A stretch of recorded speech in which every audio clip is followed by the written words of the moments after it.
Après le mildiou, le gel, la sécheresse, une calamité de plus frappe la vigne. Il n'y a pas de grappes, quoi. Les grappes qui restent, c'est vert, quoi. C'est des grappillons, ça va, on ne peut pas récolter, quoi. Ça ne fera rien du tout. Donc il n'y aura pas de récolte ici cette année, quoi.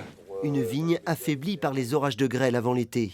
Le 4 juin, des grêlons hachent les feuilles et les bourgeons de ces cépages au cœur de l'appellation Saumur. Entre les vignes et les champs de blé, la perte totale est estimée à 150 000 €. Sans assurance pour le risque de grêle sur ces vignes, Michael Loisillon a déposé une demande d'aide exceptionnelle.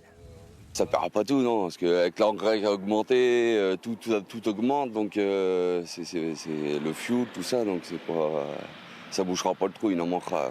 À quelques pas de là, dans les vignes d'Anicette Gilbert, on peine aussi à trouver les grappes à vendanger. On ramasse le peu qu'il y a. Quelquefois on a des grappes entières, quelquefois on n'a que des grappes qui sont complètement déchiquetées.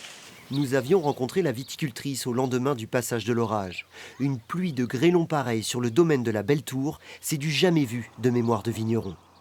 Aujourd'hui, l'aide de l'État est la bienvenue, mais Anicette Gilbert y voit surtout un signe de solidarité avec le monde agricole. Moi j'ai perdu plus de 100 000 €, donc 5 000 €, vous vous rendez compte, voilà.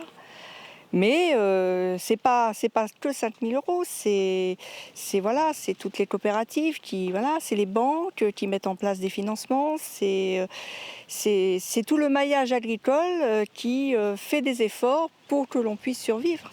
Ici, 90% de la production est perdue, mais les vendanges continuent.